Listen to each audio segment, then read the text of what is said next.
I get asked a lot of questions in my role with resume pilots and CV pilots. And one of these is, how am I able to prove I can deliver again, not just recount what I've done? And I have to say that when people come to me and ask that question, I know that this is a really successful candidate in front of me. This is what separates those that are successful and go on to receive new offers of roles and those that get stuck. Because at the senior level, in any level, anybody can list their achievements.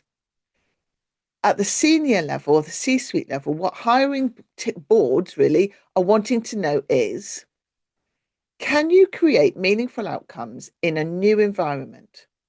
So all of the things that you've done, can you recreate those meaningful outcomes in a new environment? So that's new environment, new people, new constraints, new pressures. And that's why I say to clients, it's not about telling stories of what's happened. It's about proving what changed because you were there and showing that you can make that change happen again. The best way to do that, leadership evidence stories. I'm Zoe Price. I'm the CEO of Resume Pilots and CV Pilots. We're a global career consultancy. So the three leadership stories that I think everybody has got to be able to prove and to demonstrate, whether that's on paper and or in the interview. The first one is a growth story. Can you build? So can you create value? Can you create revenue? Can you create expansion? This isn't about just revenue. This is about value, expansion, team cohesion. But can you, under the growth story, what can you build?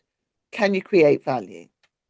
Efficiency. So an efficiency story, can you optimize? Can you protect margins? Can you reduce cost? Can you drive productivity? And then the turnaround story. So can you lead through difficulty? Can you stabilize? Can you realign? Can you rescue underperformance?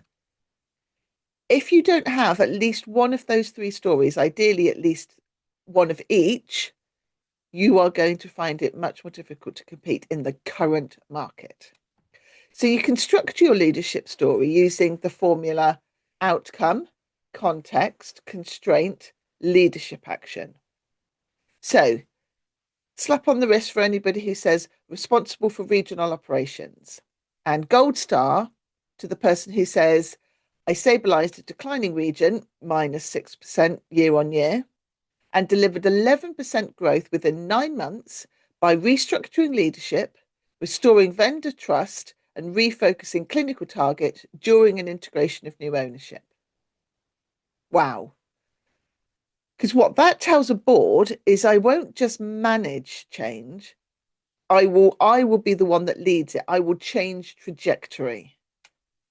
So we're going to go back to one of our case studies. Miriam, not her real name, works in healthcare. So when Miriam first came to us, her resume was very much biography led, responsibilities, showed she was a really strong candidate, but in the wrong way. So we reframed her story, and we managed in the interview process of writing her resume, we pulled out a very easily provable statistics around those three stories. So she had 11% revenue growth despite regulatory constraints. So there's her growth story. She'd reduced cost to serve by 11% through vendor renegotiation. There's her efficiency story. And she'd recovered a failing unit from profitability.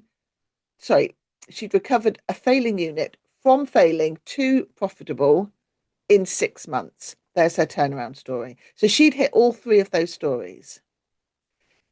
Again, she had not become any more experienced. She'd just become proved she could prove she could replicate it and therefore became more defendable. So some research that came out of Core Ferry recently was 89% of executive interview failures aren't due to capability. They are simply due to an inability to articulate their replicable impact. Yes, you've done it over here, but can you do it for us? And can you do it for us with new people, new environment, new markets, new systems, new everything? Can you do that same thing in a different set of constraints? So your takeaway from this really is if you can't explain how you've delivered those results, what your thought process was, and therefore, because we know how you did it, we know that you could do it again, you're going to be remembered for being experienced, but you're likely to be passed over. It's really important for you to be able to demonstrate that I can show what and how I did what I did, and therefore I can show you how I would be able to do and how I would do that in this new setting.